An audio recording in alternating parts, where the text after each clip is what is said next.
I mean, let's start with the breaking news. It's really Yeah. sad news, obviously, but it's worth our time here today. Normally, we wouldn't really cover these kinds of stories, but it's important today. 2 children are dead and 17 injured after a gunman, Robin Westman, opened fire through church windows during this morning's mass at the Annunciation Catholic School in Minneapolis. The 8:30 a.m. attack has left 1 adult and 6 children in critical condition. FBI Director Kash Patel has labeled the incident domestic terrorism and a hate crime targeting Catholics. There's no evidence of that really at the moment. That's just Kash Patel. The issue here that seems to be the most pressing for people is not is perhaps the identity of the person. He's been identified as Robin Westman, 23-year-old who legally changed their name and identified as transgender. This is not the first time. Is that factual? It is factual. Okay. And it's not the first time a transgendered person, by the way, has been involved in a school shooting. I'm just trying to analyze the results of a search I did on that subject. But it's really an issue that people need to understand and focus on. I think there's a reluctance amongst many people to raise the identity of this person. But on the other hand, if this is something that's happening in our communities, in our schools, and it is involving trans people, what are we doing to create that situation, and what are we doing to work against it? Now, this is not an opportunity, of course, to hate anybody. This is an opportunity to see if we can figure out why this is happening. So that's why I think it's a really delicate issue, but it's one of those things that we can't really ignore because it might be more than just a single event. This might have happened, at least from my recollection, at least 2 or 3 times now. Yeah. There have been trans shooters at schools. Yeah, or the claim that the shooters were trans. And listen, if indeed that is the case, that is the case. And what happens with these things is we take our eyes off of the victims. Yeah.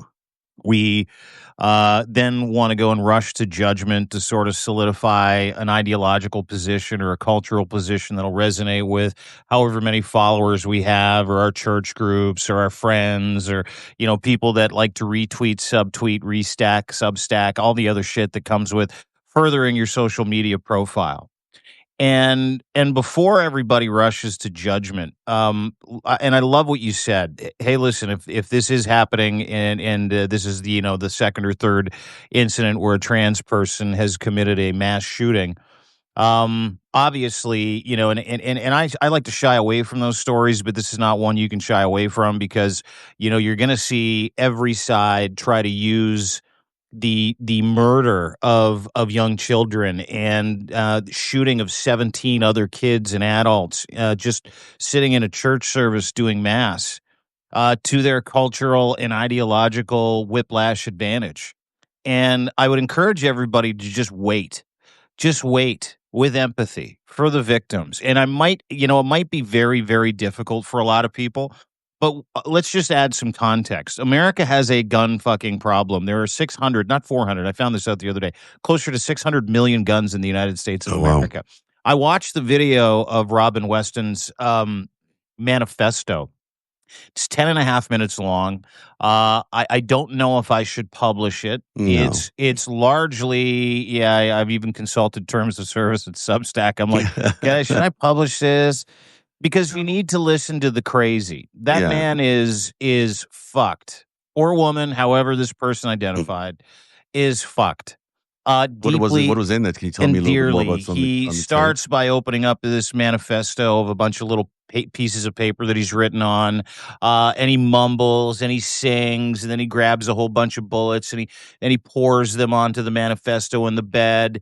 And then he just rambles incoherently, sometimes coherently, for 10 and a half minutes, showing off his guns, the words that he's put on his guns, pointing the gun back at the camera several times, pointing it at himself, apologizing to his family like they all do. This is something I need to do. To separate ideology from really someone who is deeply and dearly screwed in the head, there are a lot of people out there that are like that. And you don't know how they got there. You don't know why they got there. You don't know if it was familial. You don't know if it's a culmination of trauma over time.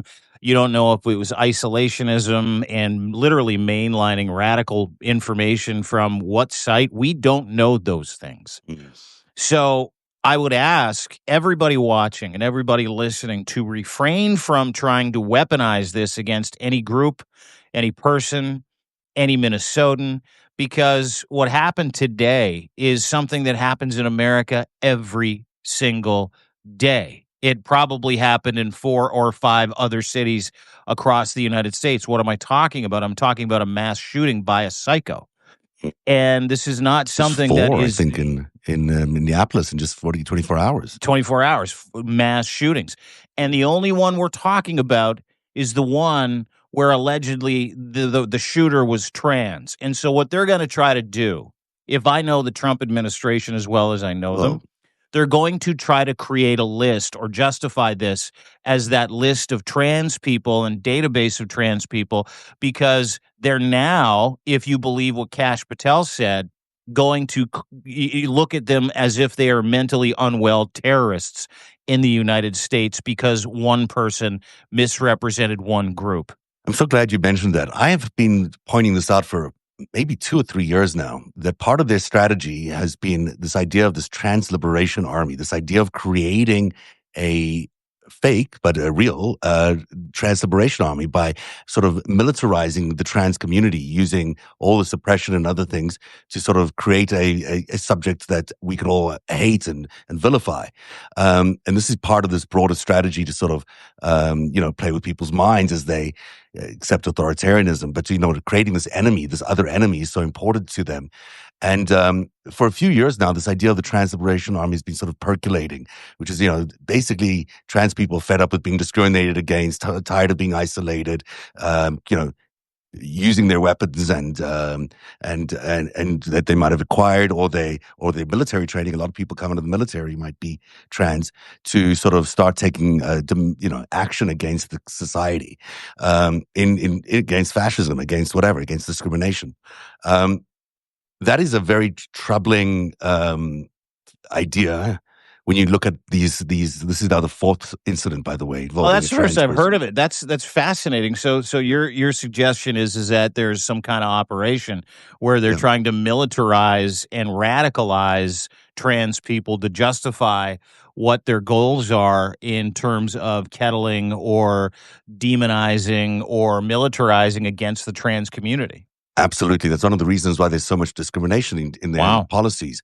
And it's, there's been a couple of incidents where it sort of started. I've seen a couple of people talk about it. And I started highlighting this on the show, a narrative at least, a couple of years ago, because it really was something I think was concerning me that it started happening, which is why I'm so aware of the number of trans people involved in these shootings, which is 4, by the way, the last 5 years. 4 trans people involved in a number of school shootings or shootings in mass shootings. Now, this is a significant thing because trans people are not a huge part of the population. They're a tiny part of the population. If they're over-indexing for some reason in these shooter things, and what worries me, knowing how back in the day when Steve Bannon started creating the sort of alt-right, and how they did it was they did it on this what's called Chan 4 and then Chan 4chan, 8. Yeah, 4chan, 4chan and and Chan 8. NHN, yeah. Yeah, and they used to find people who might be autistic or something like that, or people on the scale in that way, or other maligned people, and started militarizing them, and sort of. I've always suspected that maybe there are sort of latent shooters that are just waiting to be triggered across the country through Chan 4, through other mechanisms, because it is an unusual phenomenon that we have Yeah. in the United States. It doesn't happen anywhere else in the world, that you What, have like mass mass shootings. shootings? Not in not in this case, and not in Well, this you know what case. qualifies as a mass shooting? Just some stats. What qualifies used to qualify as a mass shooting was 4 or more. They put or 2 or more. Now they brought that number up to 4. The Trump regime did that recently. I don't know if you know that. In 2025, there have been 337 mass shootings. How many have been committed by trans people? What did you say? 4 so Sorry, far in the last this five year? years, it's been 4. Okay, in the last 5 years, there have been, well, let's just say this. In the last 10 years, there have been 7,000 mass Oh, shootings, wow. around roughly 7,000. Wow. 7,000 that we know of. 4 have been committed by trans people. So in the last 5 years, so have that number. Let's say 3,500 mass shootings in the last 5 years. 4 have been Yeah. committed by trans people.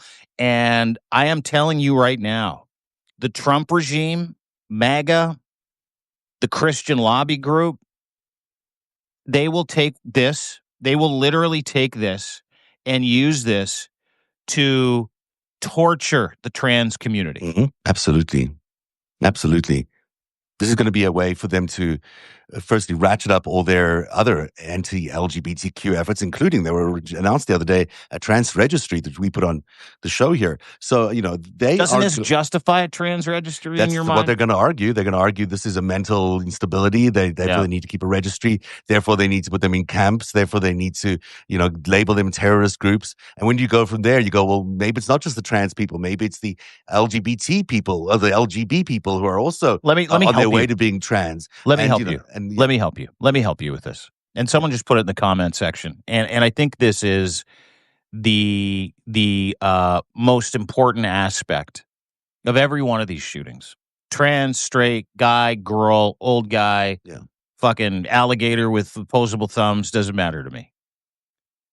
They're all gun owners. They're all rabid Second Amendment freaks in a country with 600 million guns. So you can say that that's the end of the story because that's where the end of the story is for me. And America is going to deflect. The NRA will deflect. Everybody in the United States will deflect. The problem are the guns and the people with them. And you got 370 million people in that country toting 600 million guns. There are 20 million privately owned firearms in Canada, but you Yeah. don't get these kinds of shootings. Well, no, but that's because there's 20 million firearms in Canada and 35 to 40 million people here. That's half our population. Generally speaking, people in mega cities don't have guns. And gun owners in Canada are all generally hunters or Right. sport shooters. Right. Now, the ones that are legally registered are registered to people who live on the land. Canada's a big fucking country. And I applaud their gun ownership, provided they're hunting guns and not AR-15s and handguns and Uzis that they say that they need for hunting. Those are not allowed. Canada has a gun registry. Canada not only has a gun registry, we have a massive list of banned guns that the NRA is flooding money into Canada. The Canadian something CCFRA, the Canadian Firearms Association, run by this absolute mega troll named Tracy. Can't remember her last name. Anyway, she looks like she stole all the makeup. And she's like a Trump acolyte, a MAGA acolyte. Yeah. And her goal, as in Canada, is to put guns in the hands of as many people and keep all the rules and regulations away from guns. Not only is that not going to work, it is because it is not a right to own a firearm in this country. It is not an amendment. It is not in our charter. It is in our charter what we call a privilege.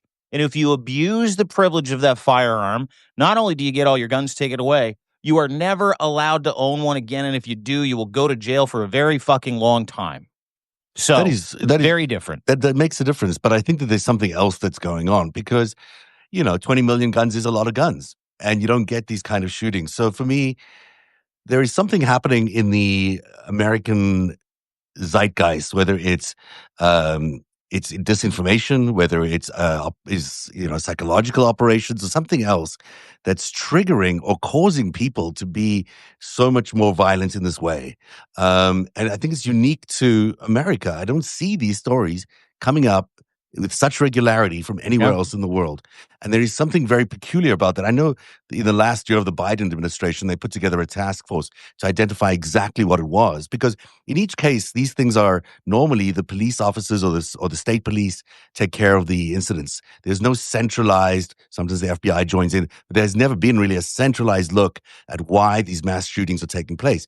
Partly because they won't let us do that. The gun lobby is so powerful, you can't even study this stuff. Yeah. But it seems to me that there is just something happening that's triggering these people to do this. Like intentional or unintentional? Or do you think it's just the I think it could zeitgeist? Do you think be. it's the atmosphere that is currently being pumped with hate and disinformation and ideological bullshit? Or do you think it's intentional, like you kind of mentioned earlier? Or maybe a little bit of both? I just think, America's been targeted with so much psychological warfare in the last few years that we can't even tell the difference anymore necessarily of what's our real selves and what's being impacted by this disinformation or the psychological warfare that's impacting us from the outside. And, there's certainly evidence that, people on the spectrum were targeted by the alt-right initially to bring them on board to the new merging MAGA. And so, I can see how all this LGBTQ discrimination can certainly heighten tensions to a point where parts of any community are going to start getting militant about it. But I think there's much more than that. I think that there's also an undercurrent of unhappy, whether they're incels, whether they're trans people, whether they're just people who seem to be forgotten by the system, which has been amplified over the last 8 years through disinformation and other things. And there may be even ways to trigger those things remotely. I mean, just because you can have, intelligence operatives in other countries activate people by triggering them through Chan 4 or through other groups. I mean, it's not impossible to imagine a world where that happens. So I know it sounds like it's at the weird It's edge like of it's like the really shitty trans version of the Born Identity is what you're yeah, talking it's a little about. I mean, no, yeah, but not yes, but not Yeah. because he's a I know. hero. I But made it was in layman terms, but yeah, yeah, I don't disagree. I mean, it stands to reason. I mean, America is a very fucking divided and angry place. And their rapist felon in chief president every day steps up to the podium and releases violent rhetoric. Like yesterday, and I wrote a piece about this on my Substack, deanblundell.substack.com. Yesterday, Trump, like he served up the craziest shit cake propaganda spin I have seen yet. Effort to distract, effort to make people angry, effort to make people scared. That's what he does. To your point, mm, he is a psychological operation. That yeah, man is a walking, talking yeah, thief and a absolutely, psychological operation. So he stands up or sits behind the desk, hiding his diseased, rotting, necrotiting fasciatus hand, and he's like, okay, we're going to bring capital punishment back to the Capitol. That's what we're doing. Get it? You stop. You made a joke about it. Get it? Capital, capital. If you murder very funny. someone here, yeah, I mean, fuck. I mean, it's just so stupid. Yeah, You murder someone here in D.C., the Capitol, you get the death penalty. You get the death penalty. No habeas corpus, no nothing, no due diligence, no appeal. They're just gonna fucking kill you. That is the vibe in the United States. He's made it okay for a lot of people in the United States to take matters into their own hands. Kind of like he made it okay for all those dipshits on January 6th to show up because they thought, this is the environment. That guy says X. I can do X, so I'm going to do X. yeah. And America, on top of it, is an incredibly sick place. Whether it's pill addictions or psychosis, I mean, it is literally wrapped up in a violent psychological operation right now as we speak, as we sit here. And it doesn't matter which way you swing, what kind of clothes you like to wear, whether you want to call yourself Bobby or Billy, or you want to call yourself Sheila or Shane. None of that matters. What matters is you've got a bunch of very unwell people in the United States of America that are constantly being waterboarded with hateful, violent rhetoric and told to go take action on behalf of X, Y, and Z. Yeah. Maybe it's the cult, maybe it's their God, but that is where America is. To your point, that's the undercurrent that I feel And coming you've out got of the so many United States. Americans that have felt so neglected by the system, by neglected by society, and they sort of disappear into the margins, they disappear into basements or whatever, and they're constantly feeding off what they find on the internet. And the internet is a breeding ground and a target-rich territory for intelligence operations. I mean, these are people who are looking for connection, looking for belonging. We saw it happen with the evangelical movement as well. That's part of the reason there's so much, racist weirdness in the evangelical movement. People are constantly being attracted into these dark corners of the internet, and they're easy prey. They're easy prey for intelligence operations Yep. to groom them into whatever they need to groom them. It's Because especially when you consider that piece that you just mentioned, which yeah, is the isolation piece. They finally find community. Someone's listening to them. Someone's giving them information. Someone's trying to help them. And what a lot of people don't understand now is, and I keep close tabs. I got 3 young men, 25, 22, 18. We've had very serious internet rules in our house for a very long time. Mhm. And I've always had an open door with my kids where I've said, "Hey guys, you see something online, Discord, whatever, bothers you, or you see some really hateful shit, or you see racism, violence, anybody threatens you, any of that stuff. Don't feed into it. Come to me and we'll talk about it. We'll figure out what it is." And that's all they've ever done. So I've got 3 very internet savvy, very wise, very smart, very cautious young men that I've raised to be men, but I've also raised them to understand that life and decisions have consequences, and you're not victims in any stretch of the Yeah. imagination. You are loved and you are accepted. I am their community. This family, all of us, we're their community, and they know that and they feel that. There are so many people, and listen, I don't have any empathy for the shooter. I'm not. This isn't me saying, "Oh, let's feel bad." Fuck him. Yeah. But understanding root cause, and there are several root causes that go into making a psycho go and shoot up a church. You have to understand that that is one of the biggest impetuses is loneliness, sadness, desperation, trauma, anger, and then the right chat room or the right operative, 4chan, 8chan, Discord, they find a room and they get their hands on these people and they mold them, and then they encourage them to go out and commit horrendous acts of violence because it'll make them a hero or a martyr, something they never thought they could experience. Now, you don't have to believe me. You can consult any behavioral expert, any extremist expert, any radicalization expert, any cult expert. That is the purposes of these groups, these cults, these religions. It's to bring people in, it's to make them feel at home, and it's to put them on your team so that they can become an operative. And in this case, as in every case, loneliness, desperation, sadness, and horrific trauma leads to what we're talking about today.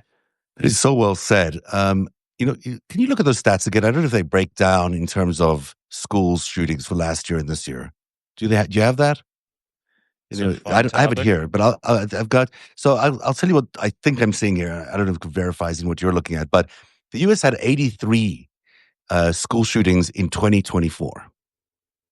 We've had 7 so far in 2025, and it's That August. seems low. It's That August. seems It's beginning. No, that's the actual truth.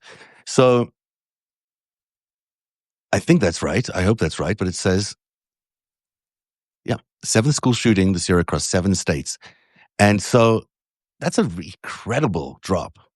And we talk about intelligence operations, and you talk about people maybe, priming the zeitgeist with stories, with narratives that might distract from other stories, or, focus other people's attentions away from what really needs to be focused on. This is one of those things that you can do in a year like 2024, which is an election year, and you want to make Biden look bad. You know, you could ramp it up to 83 if you wanted to versus 7 the next year when Trump's in power. Now, really, did it so much change between 2024 and 2025 that we've had a 90% drop in school shootings? I don't know. I don't know. I'm still curating the information here, so I'll get back to you. I don't know. I had read in 2024 there were 338, not 74, but those were mass No, shootings. these are school shootings. I'm School shootings differentiating in between specific. Okay. Yeah, yeah. So I mean, I'll double check those afterwards because I don't like doing this stuff on the fly, but it's worth looking into. You kind of do because you're doing it on the fly. Right? I'm doing it on the fly right now. I shouldn't be. There were 39 school shootings in 2024. Sorry, 80 as a result of injuries. Yeah, the stat is that I read is correct. It just breaks down into different categories of how many people were shot at each school. Okay, I have it here. Story? Hang on a second.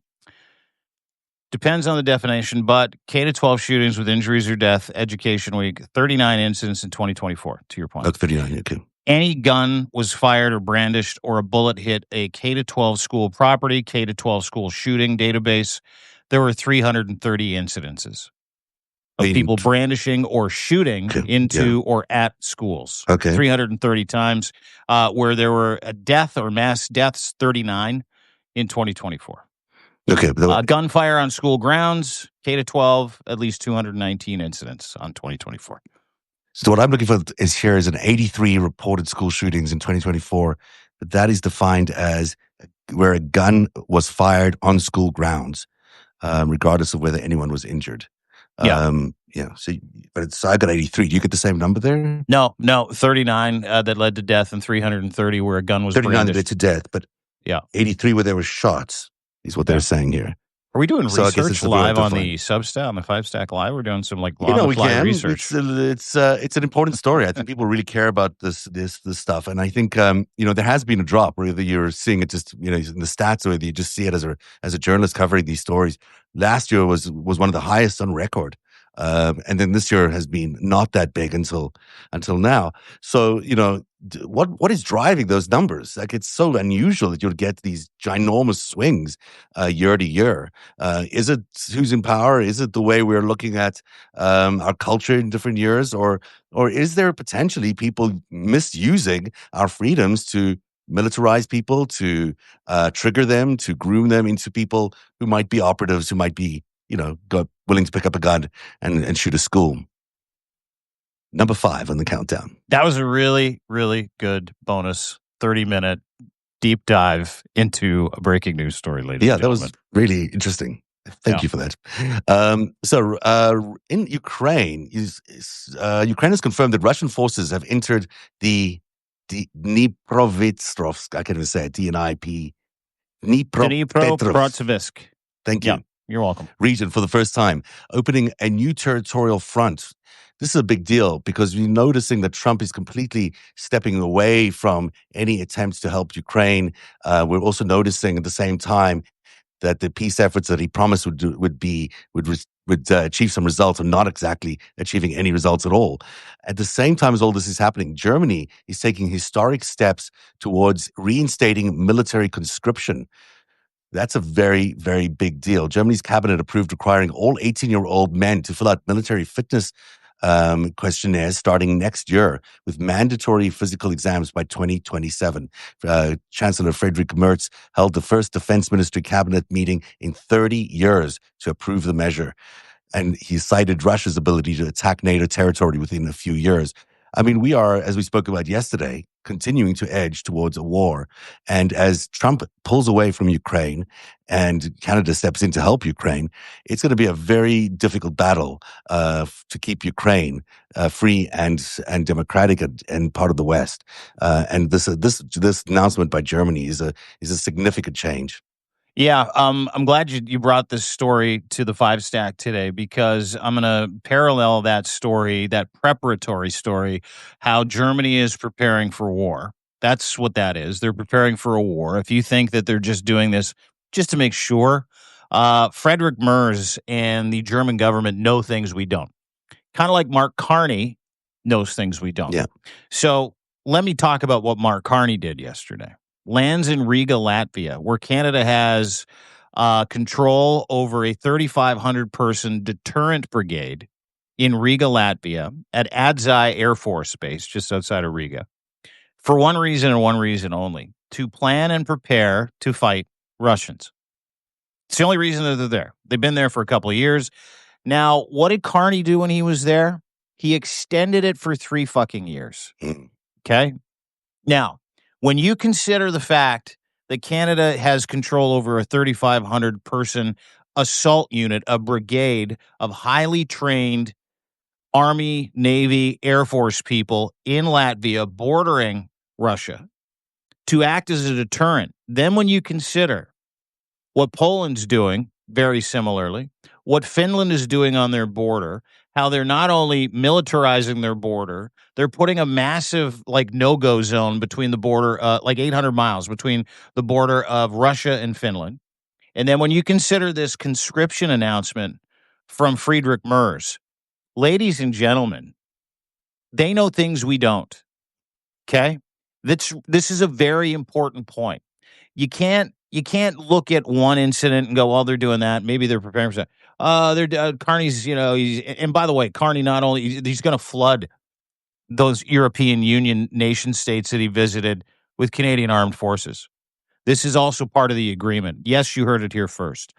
Is they know something's coming, and what's coming is an assault on the European Union member nations if indeed Putin is successful in Ukraine. So when you think about or hear these stories, always come back to that. What do they know that we don't? What are they preparing for? Because for Canada to start offering $50,000 bonuses for people to join the armed forces, $20,000 bonuses for people to extend their service, and $10,000 bonuses, free education, free healthcare for life, just to join, just to recruit CAF people, CAF members, that's going on right now.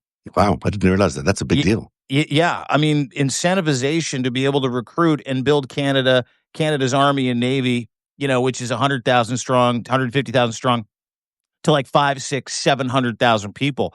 This is warp speed. And the only way that happens in Canada is incentivizing people or doing what Germany does. And that's also been part of a conversation, and I know that the Carney cabinet has had, and that's going to shake a lot of people. But here's the fact, is that we're not in 1996 anymore. This is not 1974. We are in 2025, and there is a world war brewing that world leaders are hyper aware of. And so how do you get to that point? You can script. Now, the other thing that this will do is this is going to further divide. Russia's going to pile all kinds of disinformation, misinformation.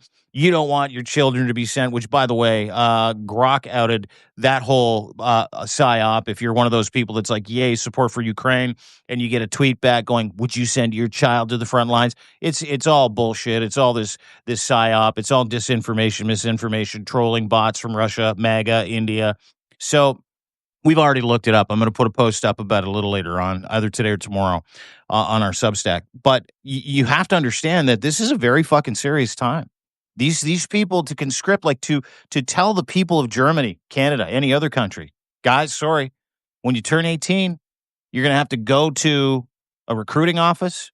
You're going to have to slam your license or your driver's license down on the desk, and you're going to have to gear down and get a physical to see if you have to serve, not want to serve, have to serve, because trouble's coming and your country needs you. It's a scary time. Yeah, the only thing is, only 60% of Germans say they'll definitely take up arms if they're attacked. The youth especially are largely opposed to conscription, obviously. It's not something that Germany's had to deal with for a long time. But if we're going to have this, existential threat arising, are people actually nationalistic enough? Do they care about democracy enough? Do they care about freedom enough to actually land up going to fight? I mean, I don't know. I don't get that It's sense not, of national and here's fervor. the thing, dude. It's not like it was when we were kids. No. Like it's not playtime. And generation millennials, Gen Z, I think they called Gen Zers now, or they called Gen Zers. Try to get them off their phones is going to be difficult. Like trying to tell them they got to go and like not live a comfortable lifestyle. I mean, back in the first and second days of the First and Second World War, no one lived a comfortable lifestyle. Yeah. Everybody had to bust their hump. You had to walk like 3 miles to and from work. Everything was manual labor. So, going to war was, I might die, but I'm still going to have to work my ass off. That's how we are. We don't have that anymore. We don't have that same constitution in 2025, Exactly. specifically in those age groups. So that's why you see those numbers. And it is going to be a very, very tough sell in 2025. I agree with you. Story number 4. It's another dark story, but let's talk about it. Canada's Medical Association in Dying program, that's the MAID program, has already begun secretly euthanizing citizens for mental illness 3 years before the official 2027 expansion date. Dr. Mona Gupta, chair of the Federal Panel on Psychiatric MAID, admitted that people with mental disorders are already accessing the program by qualifying through minor medical conditions while suffering from depression or suicidality. Suicidality. You almost got it. Yeah. Sorry, I'm sorry. No, it's okay. Ideation, suicidal ideation. Yeah, got it. The case of Alan Nichols, who was euthanized for hearing loss while on suicide watch, exemplifies how paper-thin safeguards have turned the program into what critics call a conveyor belt for death for vulnerable populations. Over 470 Canadians were euthanized in 2024. My thoughts? Yeah, I'd love to hear your thoughts. It's a good story The Atlantic has, by the way. Everyone should read the story. It's titled "Canada is Killing Itself." Yeah. And Every single person that decided to take their own life peacefully using medically assisted dying supervision, it's their choice. It's their choice. You can say that they're mentally ill, still their choice. You can say that, the cancer's not aggressive enough. We want you to be around, their choice. You can say, well, they're broke and they're angry and they shouldn't. It's always their choice. Absolutely. So there's that part of it. Is it sad? Absolutely. Absolutely. I believe life is worth living, but there are a lot of people who don't. And there are a lot of people who suffer. There are a lot of people that suffer in ways that you and I and anybody else on this planet will never understand. There's a saying I saw on the sandwich board is be kind today because somewhere someone is fighting a battle you know nothing about. Now, this story is also being used as a cudgel to go after the Liberal government here in Canada. Mhm. It is being used to paint Canada via foreign sources, including Russia, including MAGA, as heartless, being used to paint Canada as a country that is like, hey, you don't want to live? Fuck it. Here's a couple needles. Doesn't work like that. You got to go through counseling. You got to apply. And if you It's apply very and difficult, yeah. it's incredibly hard. It's like becoming trans at the age of 18. You got to go through years of counseling here. Mhm. And these are stories that people never hear, and these are facts and context that people don't understand. But I stand with, like I do with women who want to terminate a pregnancy, I stand with anyone's ability to make any decision on their own behalf to do whatever they want, whenever they want, as long as it doesn't affect negatively everybody else around them, as long as it doesn't hurt or kill anyone else around them. So when you hear these stories, remember that. Remember that's the only salient opinion anybody should have on MAID or The, medically assisted suicide. The only salient opinion. the one thing I will mention here is that, and I think this article gets to it, is you've got a rising number of homeless people who can no longer afford to live in our society because they can't afford housing, they can't afford the groceries, they can't afford the basics of life. Because, I mean, frankly, government has failed to give them that. We used to be able to provide all of that for all of our people. And we just can't seem to do it anymore. We have so many homeless people on the streets. And a lot of those people might get really tired of living on the streets and might get really tired of being, you know, looked at like dirt and feeling like dirt, and then also not seeing any way out of it. And Yep. we're doing it to them by increasing the housing prices, by making it difficult for them to get access to housing. And yet those people are the people I worry about the most. They might, under other circumstances where they have proper housing, where they have proper facilities, where they have some career path, where they have some sort of training, that they might be happy, successful, contributing members of society. And by giving them an easier way out, I'll say easier, not easy way out, but an easier way out through MAID, um, is not what we should be doing as a society. So I absolutely applaud MAID as a program. And my mother, when she passed away, she was very interested in the program. We spent a lot of time looking at MAID and whether that was an option for her. She landed up not doing it, but there's a lot of reasons why many people would want to do it, and it's great. But and that was a physical terminal disease. There's nothing else they could have done. But when it comes to mental issues, and when it comes to issues like being homeless or being, just unable to look after yourself, maybe it's addiction, maybe there's other curable things that you could be involved in, to not look after those people first and see if there's a peaceful way, a normal way out of them, a medical way out of their situation, then I think that could become a very slippery slope for us as a society. But that's part of the counseling. That's Yeah. what people don't understand. When you go and you apply for MAID, that's part of the counseling is finding alternatives for taking your life. And if they cannot find alternatives for taking your life, and you've applied and you're accepted, you get to make that ultimate decision. When it comes to the homeless situation, there aren't a lot of homeless people that have a family doctor where they can go through the process and the channels to be able to figure out whether or not they can access MAID. Generally speaking, unhoused people will take their own lives in different ways. Again, very dark story. We don't need to talk about it. So those are I believe outliers. But to your point, yeah, of course. I mean, you want people to experience the beauty of life, but there are people out there that it is metaphysically impossible for them to do so, and that is the ultimate freedom in my mind. But listen, I look at death very differently. I really do. I think it's just the doorway into whatever is happening next. And I don't believe in the afterlife. I don't believe in any of those things, but I believe there is something. And so I'm unafraid. And I used to be very afraid of death as a young child. I couldn't sleep. I used to go to bed and I'd go, if I hope I don't. I hope I wake up tomorrow. What's going to happen if I don't? Is it just going to be black? Am I going to be trapped in blackness? And I literally, from grade 2 to grade 4, my parents had to sleep in my room Oh, wow. because I was so petrified of the idea. Now I embrace it. And so I've got a very different take on this, and I always revert back to a person's individual decision. And I've had friends that have chosen to take that route. And as sad as it is, specifically when it's very, very, when it's messy, when it's not planned, when it's something you're not expecting, the damage that is left behind for all the people that love you is incredibly heartbreaking, and not something that if you explain that to someone considering taking their own life, this is the philosophical part of this, I'm sure they would reconsider. But for those who just are in too much pain, physically, mentally, emotionally, spiritually, whatever the deal is, that is their decision. And there isn't an Atlantic article or a clergy person or someone in any political party that will ever move me off that position. I feel the same way about abortion. I think a woman's right to choose is the most important right a woman has. So Yeah, that's I how I agree feel with about all that. of that. I also think, we shouldn't abdicate our responsibility to making sure that the mentally ill or the homeless people in our society are well looked after, and that they have sufficient, resources to be able to at least access housing and other things, so they're not trapped in a downward cycle that could lead them to death. Agreed. Agreed. The number three, we're on number 3. Oh my gosh. We better hurry up. A coordinated Well, network who says we of can't go 12 after Democratic 5? governors We is can go after 5. We can go after 5. It's okay. Yeah, we can. Keep going. Right up.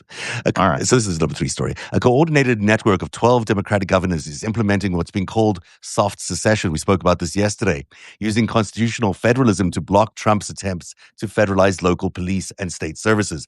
This comes from Dean Blundell.substack.com. You picked up the story from yesterday. What's going on? What is soft secession, and who's involved? Soft secession is the best fucking phrase I've heard this year, by the way. As we flip the script from pretty dark stuff to really cool stuff. Yeah. This is what America has been asking for since the inception of the Trump regime 2.0. Can someone fight back? Yeah. Yeah. 12 different U.S. governors and all their attorneys general meet every single morning at 8 o'clock, and they go, how are we going to fuck this guy's wagon up today? Yeah. What are we going to do? And the interesting part is, not only is it constitutional, nonviolent, the interesting part is all of these states have realized what Trump has done federally, they can do at the state level, which is completely fucking ignore the norms, which is completely ignore the ability any other government, no matter if they're yours or someone else's, has to be able to tell you how to govern in one of your 50 states. Now, of these states, and this is brilliant, this is beautiful. Of these states, they're all the states you think. They're not all Democratic. Some are Republican. You got J.B. Pritzker, Gavin Newsom, Gretchen Whitmer, Kathy Hochul, Josh Shapiro, Maureen Healy, Tim Walz, Jared Polis, Phil Murphy, Wes Moore, Katie Hobbs, Michelle Lujan Grisham, and Tina Kotek, among others, including a couple of governors that are coming from red states. I hear Indiana is coming to the party this week, as well as Iowa, strangely enough. This will be very interesting because Iowa just lost that supermajority seat to a Democrat. First time it's ever happened in history. That is interesting. That is very interesting. So not only can you lean into that, absolutely, the undercurrent, but what you have to do is you have to understand what soft secession is. And it's really, really simple. What is soft secession? Let me explain it to you because I did in this thing, and this is what they're doing. And they call them soft secession meetings every single morning. They talk about what Trump did, what they're going to do, and how they're going to block Trump. This is the playbook. This is what they're doing. Folks, pay very special attention. You'll be very happy that you've got at least 12, closer to 15 governors in the United States of America that are standing up for American values. Here we go. Number 1, refuse commandeering. State agencies aren't repurposed as federal enforcement arms. Local police stay local. You keep those people out. They're going to start stopping the National Guard at the border. Number 1. Number 2, Sue early, sue often. Temporary restraining orders, preliminary injunctions, multi-state briefs that narrow or block the federal overreach before it lands on your street. Number 3, build shield laws protecting doctors, patients, migrants, voters, journalists from out-of-state fishing expeditions. Harmonize protections across the state. Control the purse. That's number 4. Creating a budget, controlling the purse, creating a budget that backstops any federal retaliation. Use procurement power, and states have trillions of dollars in state and local purchasing power to set standards and deny contracts that undermine the rights of anybody in your state. Use guard lawfully, keeping National Guard units under state control for public safety and being very explicit about that. They're developing some new laws in these 12 states to do that right now. Number 6, data and privacy walls. They're going to, as you pointed out yesterday, stop sharing any sensitive data with the federal government. They can do that. It is constitutional. And number 7, communications discipline. Governors and attorneys general move in lockstep. Legal filings in 12 to 15 states every single time, every single day, every single announcement. Doesn't matter. And then messaging arriving together to signal certainty to the courts, residents, and frontline workers. And the attorneys general that is leading this charge, Rob Banta from California, along with Gavin Newsom. They seem to be the ringleaders. And the goal is to tell the federal government to FO. Yeah. In every break capacity. The rules. Break the rules. You don't have to follow the Absolutely. norms. I mean, that is the most important thing that Democrats can learn throughout this whole process, is that the Republicans and Donald Trump does not follow the rules. We don't have to follow the rules either. And novel idea, isn't it? Yeah. It's novel. It is novel. We could write our own rules. The only thing I would say is, I think it's great. I think it's great that people are doing it. And it's great that these very, very smart governors are coordinating their efforts and that they're having a big impact in the way that they're doing it. And it's a good thing. I can't argue against it at the end of the day. No, and I love the idea. I'm still hoping for hard secession. Like, I'm still hoping for Canada. I like my soft on. I don't. You keep your hard ons. I'll keep my soft ons. I got a hard on for hard secession. I really do. Like, just give it to me, Canada, California, Canada. Give us a call. And here's the other thing. I don't know if you saw this. This was fascinating. One of the foreign ministers from Denmark flew to California to sign a deal to start a new business between Denmark and California, not with the federal government. And now here's the other thing, and this is another thing. California is at Canada's doorstep going, hey, by the way, we're not them. Yeah. You come here. We'll make sure you're safe.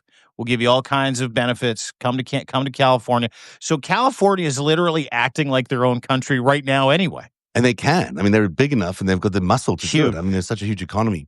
You know, I just wish the world would just move to the middle. You know, we just want a middle movement that absolutely, because common sense is moderate, it rejects the extremes. Well, then you get the boring 90s and the boring. I don't mind the boring. Give me World War III or boring 90s. I'll take boring 90s any day. I like the 90s. We had Milli Vanilli in the 90s. I did too. I'd like to go back to that time. I don't recognize this one, but this is very exciting, if you will. Very exciting. The number 2 story. This is an update on that Subway guy, the guy who threw the sandwich at the ice guy. So he's a sandwich patriot. A federal grand jury refused to indict ex-DOJ employee Sean Charles Dunn, who threw a sandwich at a federal agent. And another jury rejected 3 separate attempts to indict Sidney Reed for allegedly assaulting an FBI agent. So you got 2, the grand juries are doing their thing. They're rejecting, these possible charges that they were pursuing from the U.S. attorney, Jeanine Pirro.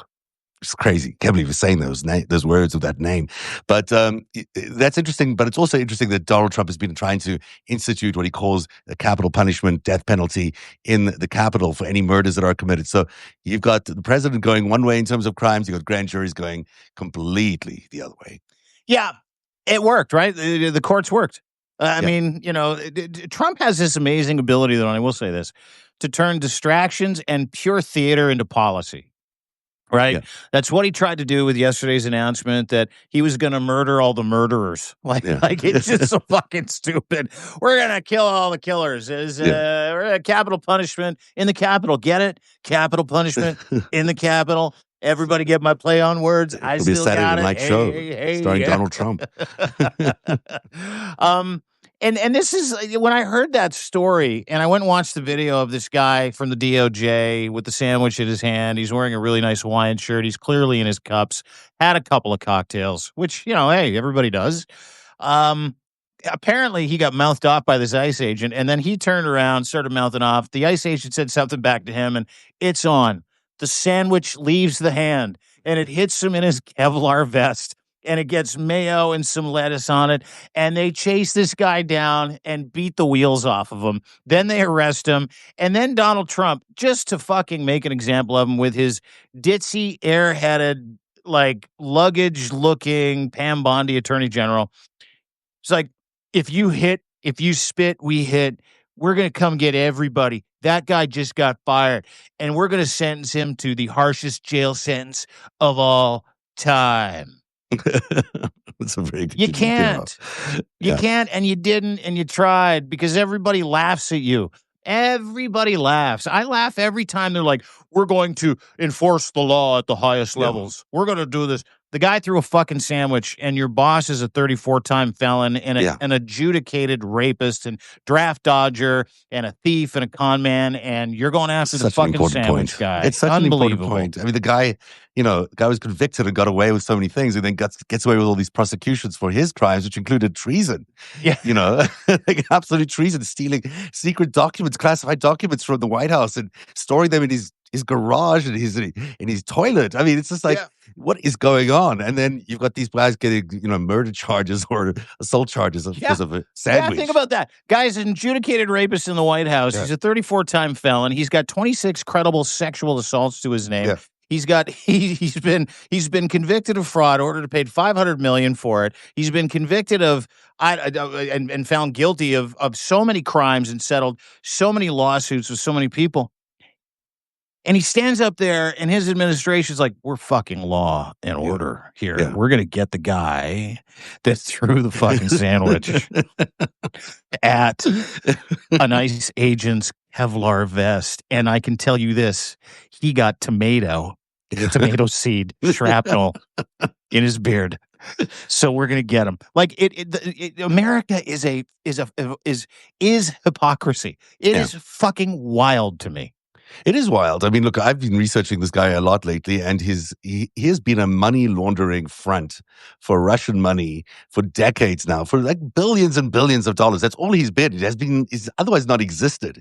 He's basically just a giant shoveling, vehicle for money, for Russian illegal money stolen out of Russia, stolen from the Russian people, that has been like thrown into his companies and then churned into clean money on the other side. I mean, there is nothing that this man has done actually to like build anything or to achieve anything except accepting money from the Russians. And this is the guy who is now using that money, or has allowed that money to be used to destroy the American capitalist system. And he's the guy who's going to be Mr. Law and Order. He's the guy who's doing all these pump and dump schemes to like enrich himself and his best friends when he does these tariffs. And he's the guy who's going to be enriching himself out of crypto while the rest of us suffer, while we all have, hyperinflation and stagnation going on. This is the most hypocritical government you've ever come across. Yeah, they're a kakistocracy. They're con men, they're con people, they're liars, they're useless at their jobs. Fucking Pete Nutsack is the secretary of defense. Pam Bondi, who chased ambulances like Better Call Saul, is the attorney general. His personal lawyer is the assistant attorney general, Todd Blanche, who's a fucking terrible lawyer. Yeah, I mean, Ginny Pirro. A Ginny Pirro who hasn't been sober since her 30s. Yeah, who hasn't practiced law or adjudicated anything in her life, is the attorney general in D.C. Yeah. Kash Patel. At your 4 eyes, Kash Patel. Which way you look, Kash? Which way you going? Just terrified all Kash the time. Kash Patel, a podcaster who grifted and sold supplements and T-shirts. Yep. Dan Bongino is the director of the FBI. No, it's really bad. And this, what's her name? Alina? I can't remember her name. Alina Habba. Yeah. You know what Alina Habba did? Who's the non-attorney for the New Jersey. She's not even allowed to be practicing there. She's doing it. Yeah. And she's been fired and she refuses to leave. Yeah. Alina Habba, You know what she did? She was a lawyer for people that own parking lots. Suits New Jersey. It's a Yeah. fit for New Jersey. I don't know. Oh boy. Well, there you go. That's exactly who you've got in this administration. So, and those guys are trying to sentence the sandwich guy to 8 whatever. years, 8 years of hard time in a federal lockup. So crazy. Finally, the number one story is Denmark has hauled in America's top diplomat after discovering at least 3 Trump-linked Americans running clandestine influence operations in Greenland. Wow. They're compiling loyalty lists of pro and anti-Trump Greenlanders while pushing secession narratives to weaken Danish ties. This marks Copenhagen's second summons this year, following reports of U.S. intelligence targeting Greenland's independence activists. This is a story from Dean Blundell at Substack.com. What do you got, Dean? Quite a bit. What I need to do before we get started and finish with this number one story, and I'm glad it's the number one story because it is a huge story. What you have to understand is that Donald Trump and the Trump regime did not appoint ambassadors to go and serve in foreign countries. They appointed operatives. They did not, let me say that again. Donald Trump and the Trump regime did not appoint diplomats to be ambassadors. They appointed friends and operatives. Now, let me take you through some of those. Kimberly Guilfoyle. She's the ambassador to fucking Greece. Yeah. Donald Trump Jr.'s ex-girlfriend, former Fox News personality. What else has she done? She was Gavin Newsom's drugs. Gavin Newsom's personalist. ex. Yeah, before she got all the stuff done to her face and body. Yeah. Victim of plastic surgery from the Trump family. Yeah. Oh, yeah. She had the Mar-a-Lago makeover. Absolutely. Yeah.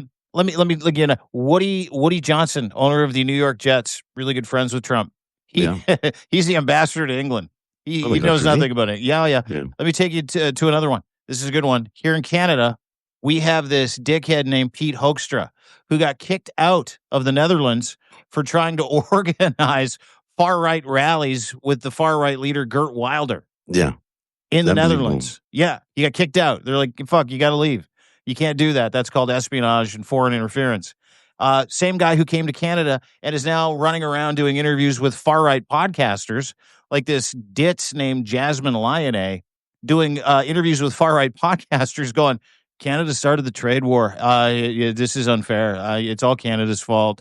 You guys are nasty. Like they're all operatives. So let's go back to Denmark for a second. The accusation is, and Charles I've got a whole Kushner. That's a good one. Charles Kushner. Yeah, is he France? Yeah, France. Oh yeah, that's great. Charles Kushner, who did he's Jared's dad, did time for honeypotting his brother with a hooker. Yep. Got it all on video. Send it to his wife. You can't write this stuff. And this is information a lot of people don't know, right? Yeah. You just go, this guy's the ambassador. Fuck, far-right influencer, fake influencer, cosplaying influencer, this guy named Nick, can't remember his last name.